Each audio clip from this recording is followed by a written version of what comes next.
Do you want to do a top 5?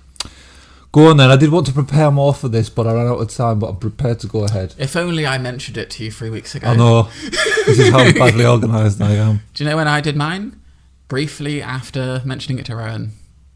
You're good. Because I'm dedicated. Well, I wanted to watch them all again. All right. Anyway, do you want to do your top 5? Oh, yes. The top 5 is on... We couldn't really decide on one, so we've gone for... Since it's been a while since we did the show, we would go for top 5 things we've seen since we last recorded. So it could be TV, or it could be film. Yes. Mine's mostly TV. Mine's mostly film. Well, I don't have time to watch movies anymore. You don't. You know? You have a baby. Yeah, gotta be Ben, as they say in my native Scotland. Anyway, do you want to go first with your first pick for top 5? These are all in just random order, to be honest. Yeah, mine are too. So I'm going to go with... See, this is why I wanted to prepare, because I'm not sure how you pronounce this director's name. I think it is Tarkovsky. Yeah, it is Tarkovsky. And he's a Russian director, and this is a film from, I think it was the 70s, called Stalker. And it's, you could argue, quite an experimental film. It's big on cinematography. This is why I wanted to watch them again, because I've kind of forgotten. But it's a very slow-paced film. It looks beautiful. It's basically set in this kind of dystopian future, and I think it's Russia. And this guy enlists the help of a couple of friends, and they want to go into it's like the dead zone, or this kind of area where no one goes. I think there's been like a big nuclear war or something. Okay. And basically it's about their journeying through their industrial, where they live. And it's all kind of monochrome, kind of green, kind of colour scheme, and it looks amazing. Anyway, so the one thing I remember, the main thing about it is when they're crossing into the whatever zone this is, they're on this kind of little makeshift train, and as they're going through, it changes from black and white to colour as they reach the countryside. Cool. But the shot is beautiful, and it was like, whoa! It's one of those shots you see in some of the best films where it's just like, especially when you've seen a lot of films and you see something like that makes you sit and go, oh wow, that's made me feel something. And then it's lots of wandering around and philosophising. It's quite abstract in what they're talking about. It's either referring to communism and how they were kind of restricted, etc., etc. A film you need to watch more than once. And how can people find that film, Aaron? Well, it's actually on YouTube. It's one of the few films which is free to watch on YouTube in nice high definition as well. So that's why I found it amazing. Yeah. So if you're a arty farty, check that one out. If you want a nice, relaxing, slow watch of something that looks good and makes you think, go for it. Go for it. Well, mine's quite arty-farty to start off with too. A film called Boiling Point. Is that the John Woo? No, Takeshi Kitano. I don't know. I didn't look up the director. Well, I did, it's like Takeshi 3 weeks ago. Kitano, one of probably my favourite Japanese directors. He's it's Stephen Graham. Oh no, it's not. It's not, no. Not a Japanese film. No. Sorry. No, it's Stephen Graham. Of course, it wasn't Takeshi Kitano. I mean, you never know. He could have done an English movie. Okay. Anyway, it's. Sorry, go on. I know the one you mean. Yeah, so it's a film that's basically filmed in one take. Oh. Like from start to finish, the whole 90 minutes shebang. And it is legitimate. I did look it up. They filmed the movie over a weekend like 4 times and then chose the best cut. Right. Yeah. Wow. And it's fantastic. About a chef who basically, he's got his fantastic restaurant in London. It's not sort of getting the credit it deserves yet. They get a food critic in and they're all dissing and whatnot. And then it goes into a whole like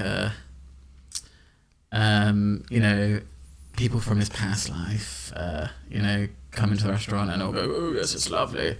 But really they're like, oh, no, you're a dickhead. That's what they're really thinking. So it's a bit of a talking about class as well. Possibly. In terms of, who does he think he is now? Sort of, yeah. Kind of, maybe. Is he playing it in his natural dialect, Stephen Graham? Or is he playing it as... Yeah, he's not doing his American accent. So he's just doing his Liverpool. Yeah. Also, Desert Island Discs, probably the best one I've ever listened to, the Stephen Graham's. Yeah, Jesus, that was heavy. He's got a backstory. Yeah, I remember that one. That was heavy going, that. Yeah, he's had a life. Stephen Graham, probably my favourite British actor. I love him. Have you ever seen The Virtues? No, it's on my list to watch on Stan. So good. Yeah. I need to get onto it. Yeah. Stan, home of Australia. It's my little promo for Stan there. Yeah. They're the home of Australia. Yeah. Check the emails. Yeah, but it's well worth a watch. I probably didn't explain it that well. It has been about a year since I last watched it. I've seen it twice. And it's well worth a watch, so I strongly suggest it. Cool. What's your next one? Oh, okay, I'll go for Mandy. Nicolas Cage. I never watch Nick Cage movies. It's someone I work with recommended it, and okay. Basically, it's like a revenge B movie. Nuts. Nicolas Cage is just doing one of his nuts performances. Yeah, so one of his performances. Yeah, basically. But the first half is basically him and his wife or girlfriend. They're living in this cabin in like the woods somewhere, rural North America. And it's just, this director's got a really quite abstract, surreal way of filming things, and it's so dreamy. Like there's just shots of them laying in bed, and it's like it's basically like the Milky Way is kind of going on around them, and it's kind of overlaid on the footage of them, and it's very trippy, dreamy first half, beautiful, and the soundscape and everything. And then again, I need to have watched these films again, but. In the second half, his wife gets either taken hostage or murdered, and then he just goes on this nuts revenge spree with the chainsaws and all that kind of stuff, and him just losing it, and it's just nuts. Yeah, I can't remember too much about it. It's a very visceral kind of experience. It's just like the first half is like really laid back, trippy, and then the second half just goes nuts, and it's like very original. I don't know what the director is. He from Scandinavia somewhere? I can't remember his name. But it's very much like he's very much an auteur in terms of the look and everything. It's very distinct. It kind of, the first half kind of reminded me a bit of David Lynch in terms of that dreamy kind of otherworldly kind of feel he gives, and then the second half just turns into like a classic B movie revenge nuts, and it's just kind of over the top. Is it one where Nick Cage is actually trying? No, he is. He's trying. Like he is, yeah. Like he doesn't do that too much anymore. Well, he's had a bit of a resurgence, hasn't he? He's had a couple of films come out in the last few years.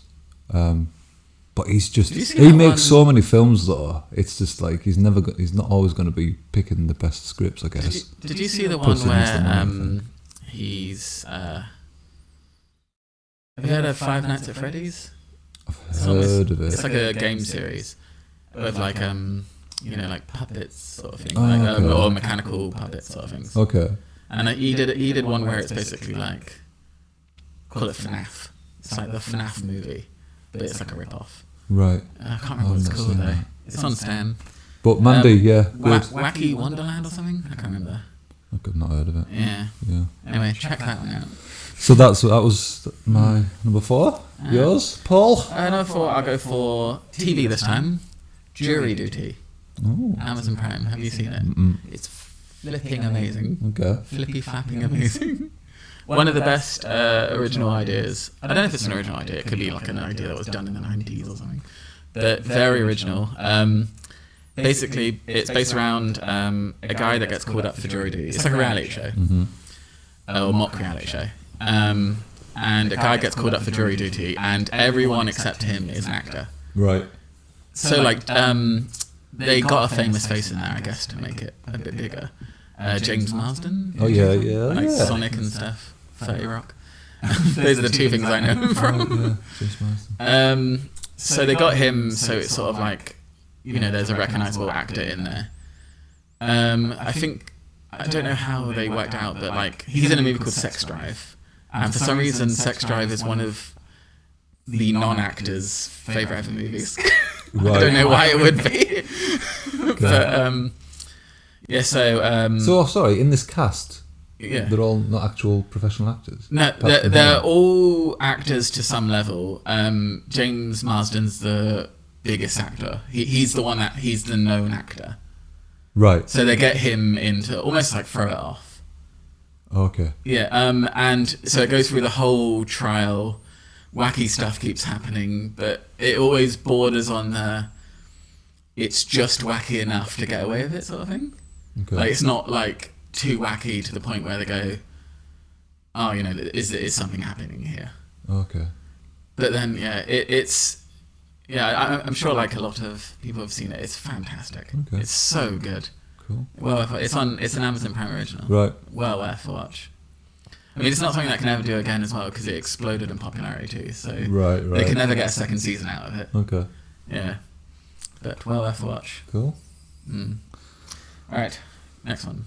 My number 3, it will be The Witch. The Witch. Yes, With the 2 V's. I believe so. Yeah. Yes. The Vivitch. And it's Robert Eggers who did The Lighthouse and The Northman. And Finchy from The Office. Oh yeah, he's in it. Who's got the best voice? What's he called? I always forget his name. Yeah. But he's got the most. He's got the. It's one of those deepest- things. It's like those iconic characters where you're not going to ever be referred to by your actor name because Yeah, you've he's got an just iconic Finchy, character. isn't he? Yeah. Yeah. But he's got such a good voice. So The Witch is set in what 16th century New England, and you've got this family. The film starts with them getting kicked out of the settlement because Isn't it? It's in Salem, isn't it? Isn't it the whole thing of it's like the whole Salem witch trial stuff is happening, but it's sort of like in the background of that. well, it's that era of witches. Yeah. So Yeah. it's when people believed in witches, really, and if you were an outspoken or confident woman, you were a witch, which is Bring that back, am I right? So I just want to quick COA. I don't actually believe that. Carry on. I've heard stories. So basically they get kicked out of this settlement to begin with because the dad is a bit too religious and he doesn't quite agree with some of the way the settlement's being ran. So they get kicked out and then they have to go out into the wilderness and they find this plot next to some woods to start up a farm, blah, blah, blah. And right towards about 5 minutes into it, this great scene where the youngest daughter's playing peekaboo with their youngest child, who's like 3-month baby, and she's playing peekaboo, peekaboo. And then she's like, from her perspective, she reveals her hands and the baby's gone. And she looks around and it's like hundreds of meters around her. And then you see like trees rustling like something's running away. Anyway, to cut a long story short, there's lots of kind of paranoia, etc. Like about where's the baby gone. And it's then the son gets lost in the woods and he's kind of possessed. And there's a big scene where he's just being possessed and trying to get this witch out of his body because he bumps into the witch in the woods. There's a witch in the woods, and she, I think, gives him some horrible apple. But it's just really, I won't spoil it, but it's like, it's just brilliantly acted, and it's all spoken in like authentic dialogue from that time. He really researched it thoroughly, the director, and the dad is fantastic. I can't remember his name. All the cast are great. The kids are great, and it's just got that slow build up. It's very Kubrickian in terms of like the sound, and there's like these long, wide, lingering shots of like the woods with this kind of Shining-esque sound track going on at the same time. It's very much a slow burn. Yeah. And it's just about this. It's not only like a horror, I guess you might want to call it, but it's like this family disintegrating and them not trusting each other, and it's just about the dynamics within the family. The dad, who's just going nuts, and he's got this much pride, he won't go back to the settlement even though the crops are failing, so they're all kind of starving, going nuts, and then they just turn on each other.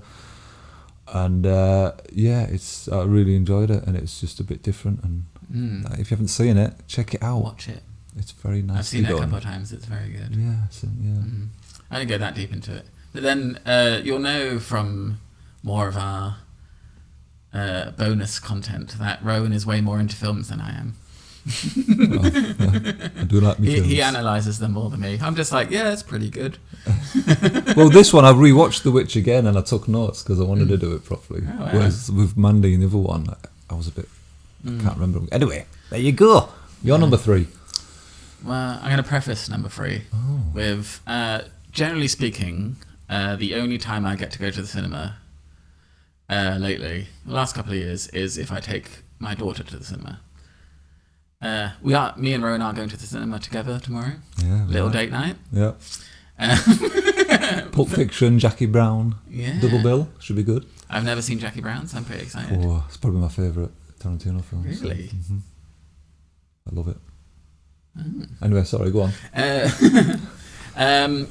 So I'm prefacing my number 3 pick with that. Is Super Mario Bros. The movie. Oh, yeah, we watched that the other day. I really liked it. Yeah. I thought it was really good.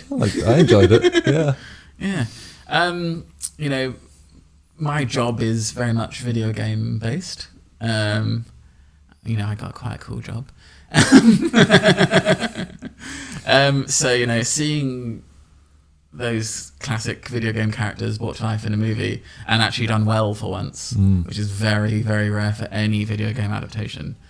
Really good. The art style was fantastic. I like the art style because they kind of look like they based the characters off like the N64 Mario game. It had that rounded...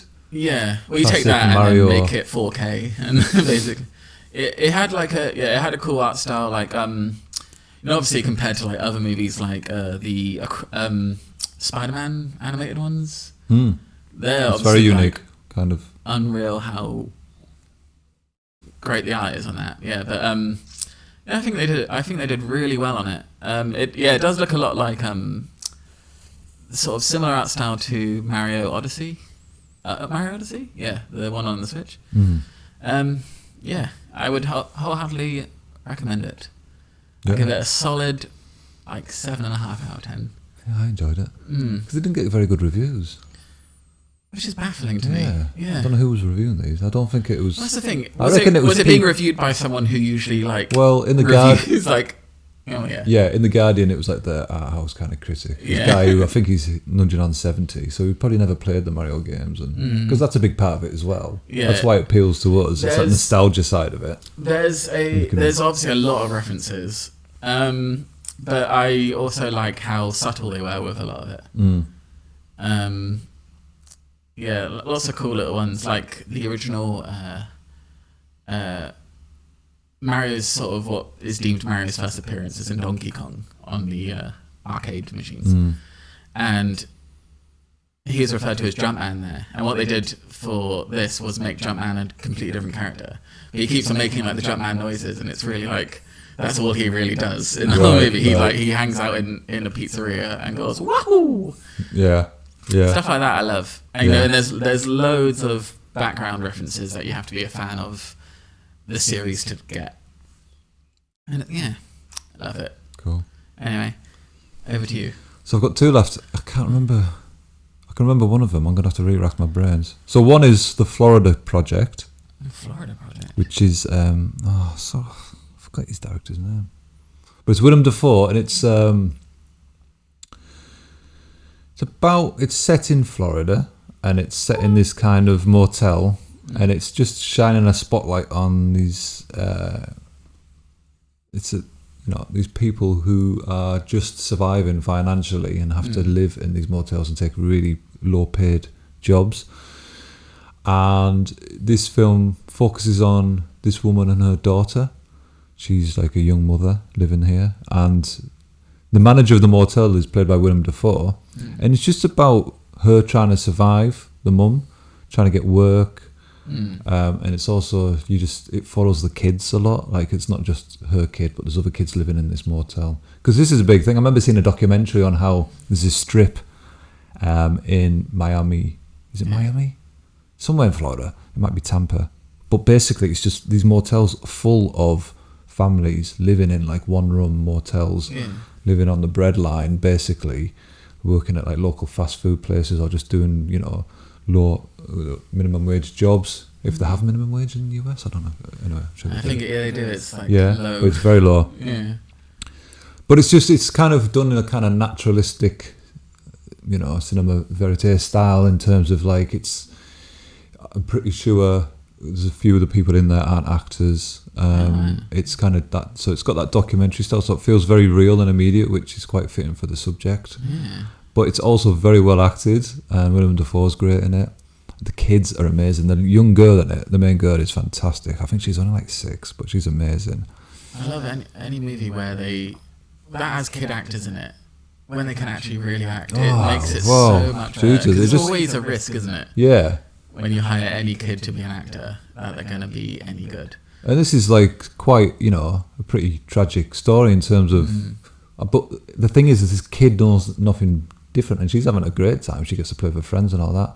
But her mum's really struggling, and I think she's trying to get away from prostitution, but she kind of has to go back into it, and then it kind of all gets a bit of a mess. But I won't ruin it. But the final shot of the film is amazing and gut wrenching. It involves a little girl just running away and like running into this imaginary world, and cause she's trying to because throughout the film she sees more and more of what's going on, and she starts becoming aware of her mum's predicament and everything that's going on, and she just wants to escape. But the ending is like, oh my god, but yeah, fantastic film. His last film, the director, I can't remember his name, and he's a fantastic director. But it was called Red Rocket, about this porn star who When did comes Red back Rocket come out? about 2 or 3 years ago. I recognise the Yeah, name, it's very good, and the guy in it is great, and that's a very good film. Check that out. And he did Tangerine, which was all filmed on iPhone. That was his big breakthrough film. Sean something. Bates, I don't know. Sean Ryder, was it? Yeah. He's got. He's finished with Happy Mondays. Yeah. Even though they're And now he's out there with his camera. He got an iPhone off the government. Yeah. That's how it happens. Gosh, would he be rich? Would he be well off? No. He's all right, but he's probably got royalties coming in. But I don't know what true. kind of contract he had. I think he spent a lot of money on drugs and just stuff. I don't know. Anyway, Sean Ryder, shout out. It's Happy Mondays. Yeah. There's a recommendation of a great band. Yeah. Fantastic. I hope no one steps on his royalties. Dun, dun, dun, dun, dun, dun, dun, dun. Fantastic. It's all right. You're number 2. Now, this is the best movie I've seen in years. The Whale, starring old Brendan Fraser. Have you seen it? No. Oh, it's so good. I'm not a fan of the director. Who's that? I'm not as big into directors. Yeah, I like The Wrestler, but I don't know. So I don't know. I'll have to check it out. But I don't know, his films always seem a bit narcissistic. Yeah, so it's about, I don't want to obviously nihilistic, should I say. Yeah, I don't want to go into spoilers too much, because you really should watch it. Again, I believe it's an Amazon Prime joint. Like a Spike Lee joint. Right, yeah. Cool, man. Nice. Yeah, so it's basically a guy who's, he's stuck in his house, because he's really big. He's massive. He's massive. The whale. You could say he's the whale. And it's a story about, so he he's a university lecturer, and he does all his stuff online now, so he doesn't have to move. He's very much housebound. And he has like a friend that looks after him. And basically he realised, I'm trying to be spoiler free as much as possible. He realised that he was gay. He had a teenage daughter and and a wife and stuff, and realised he was gay. So that obviously broke off, and he's been sort of like, he lived with his partner, and his partner died. So he's been like depressed since, and it's he's trying to sort of right some wrongs because he's dying of, from being overweight. So he's trying to and ailments that come with that. So he's trying to right a few what he deems as wrongs before dying. Yeah. The daughter is played by Max from Stranger Things. Oh, that's right. Yeah. Really, really good movie. Right. Okay. Best movie I've seen in probably years. I'll I give it a solid 9.5 out of 10. Okay. No, I've been meaning. I'll need to check that out. Yeah. Hopefully I didn't get into too much spoils there. But yeah. Well, I gave away the entire plotline. That was the issue. For my number 1, I'm going to say spoiler alert, because I'm just going to give you the whole plot. But my number 1, all these films are interchangeable, to be honest, to my top 5. Sorry. But Blimey. I know, I don't know what's going on. Swallowed a frog. Take a deep breath and then I begin. First Cow. So it's Kelly Reichardt. First Cow? Yeah, it's called First Cow. And I'll give you a quick summation of what happens. Is summaration a word? I believe so. Write in. Leave a comment. If it is or if it's not. So it starts with this woman walking a dog. And I think it's... where's Portland? In Portland? Oregon. It's in Oregon, and she's walking a dog along this river, and a dog finds something, snaffles and sniffles it out, and it's two skeletons side by side. Sheesh. And then it cuts, the camera moves, and it cuts to 250 years earlier, and there's these two guys in the woods. And basically, these guys are just looking for work. It's around that time where America was being settled, people were just, there was mining. I think they've just come from a gold mine, they're looking for more work. They're struggling, blah, blah, blah. And there's this rich landowner near them who has a cow.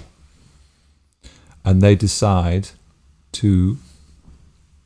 One of them, he's a very good cook and he can make some very good bread or something, but they need milk. But this rich landowner has a cow, so every night, at night, obviously, they go and milk this cow and get the milk to make this bread that they take into town, sell, and start making a bit of money. Right. Anyway, it's the thing is, I need to state that this is kind of, you've got slow TV. This is very much, I guess, slow cinema, which has kind of always been. It's an 8-hour movie. But I heard someone mention that and describe it as such a thing. But there's always been slow cinema. It's just called slow-paced cinema. I guess more the art side of cinema. But right at the beginning, the opening shot is this massive cargo ship going across the frame, and the shot probably lasts for 2-3 minutes, and it's slowly that's all it is. So it's very much a relaxing experience again. Yeah. And I especially if I'm in the right mood and everything's tickety-boo, I love watching a film where it's just and you can, if you have a really slow pace like this film has, I just feel like you can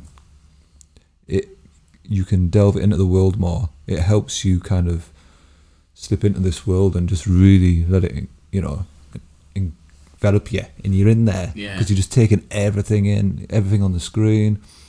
You can, you've got time to breathe and take it all in. So anyway, the film goes along and then it ends with them getting caught and, executed, and that's their skeletons. But it's it's an amazing way of doing it. Yeah. It's a flashback basically. So she's the modern woman, it's modern times, walking a dog, and then, but 250 years ago, all this happened on that site, and this kind of stuff would have happened where it was all cutthroat. You got to be careful. It was there wasn't really proper law institutions, and it's just really well done, really slowly shot, but beautifully shot. A really nice soundtrack. I subsequently went through all her back catalogue, all of her films, and she's just an amazing director. I'd never really heard of her. And she's fantastic, and these are really kind of meditative, introspective kind of character study films, and they're just beautifully made. So I recommend First Cow and the director Kelly Reichardt, who is now one of my favourite directors. You heard it here first. Yeah, so that's there we go. That's my top 5. Where can you find that? I think it's on Amazon Prime, I believe. Prime strikes again. Yep. Yeah. Alright, my number 1. Now, I've left this as number 1, and this probably is my number 1, because it's my obsession. So I watch too much of this. It's a TV show. I watch too much of it, neglecting where are you going? neglecting my children, neglecting your wife. My wife, neglecting watching movies, most importantly. No, this is top 5 film or TV, not. Oh, right. Okay. Adult. Well, I won't mention that then. Right, I'll come up with something else. Go on, lads. Sorry. TV show obsession: The Curse of Oak Island. What? I've never heard of it. It's on Binge. I watch at least 2-3 episodes a day. There's so much TV out there. 2 of these shows, maybe 3, I've not heard of. It's so good. It's just overwhelming though. It's I want to watch these, but there's other stuff I've got on a list. Sorry, go on. Forget about Kelly Raikkonen. Kimi Raikkonen? Kimi Raikkonen. The famous F1 driver. I forget about him for a second. Yeah. Yes. The Curse of Oak Island is fantastic. I've been obsessed with Oak Island in general. What is Oak Island? Is it real? It's a little island in Nova Scotia. Is it wooden? It's mostly wood. That's amazing. And it's basically an island that has a ton of history attached to it. So, like, the Knights Templar were there, pirates were there, English soldiers back in sort of like the 1600s and stuff were there.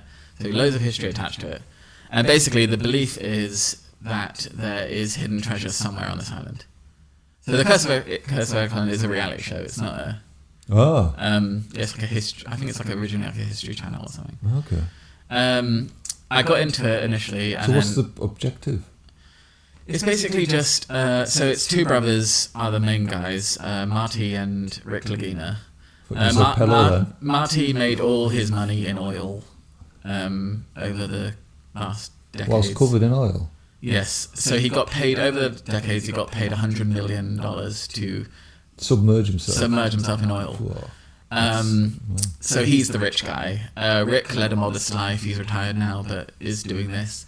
He was like a postman or something. What's he doing? Doing this? What's this? So it's all about trying to find the treasure. Ah. So they're paying out millions to do all this stuff to try and locate the treasure. This is real? This is real, yeah. It's happening right now. It's like guaranteed there is treasure somewhere there. Well, that's... I mean... I'm only halfway through the show, so I don't know yet. But they found some stuff so far. But like there's historical documents to say there's likely to be. And it's been stuff that's been researched, for decades. Okay. There's been people who have been trying to find the treasure for I think it's about 200 years. They've been trying to search for the treasure. So it's very well theorized, I guess. Not so much well known, but well theorized that there's treasure there. And it's called the Curse of Oak Island because, people have died trying to find the treasure and stuff. But I can't get enough of it. I'm absolutely obsessed. So it's these two millionaires on a jolly. Pretty much, yeah. And they've roped in people over time. But they've got this metal detector guy, and he's English, and he sounds like an American putting on an English accent. Okay, so like when he's there a while then. He calls they found like a couple of jewels and things like that, and when it's happened, he goes, "Oh, look at this, Bobby Dazzler." Right. It's me and Helen always make fun of him. Right. All the time. Yeah, but oh, Bobby Dazzler. Yeah, but it's I love it. It's an obsession. All right, Oak Island. Oak Island, the Curse of Oak Island. Curse of Oak Island. And what streaming platform is that available on? On Binge. Binge, that's right. There we go. Really bloody good. Obsessed. Cool. So that was our top 5. Yeah. Thanks. I hope you enjoyed it. I keep looking at the laptop. Top 5 things since we recorded season 2. Which was... so long ago. Yeah, so there you go. Alright, bye. Cheers, goodbye. Thanks for making it all the way to the end. Let's Write a Movie is a Paul and Rowan production. Find us on our socials at LWAMPod on Instagram, Threads and Facebook, and LWAM Podcast on TikTok. That's LWAM. We are posting unique content on each social, so they are all worth checking out. Until next time, see you later.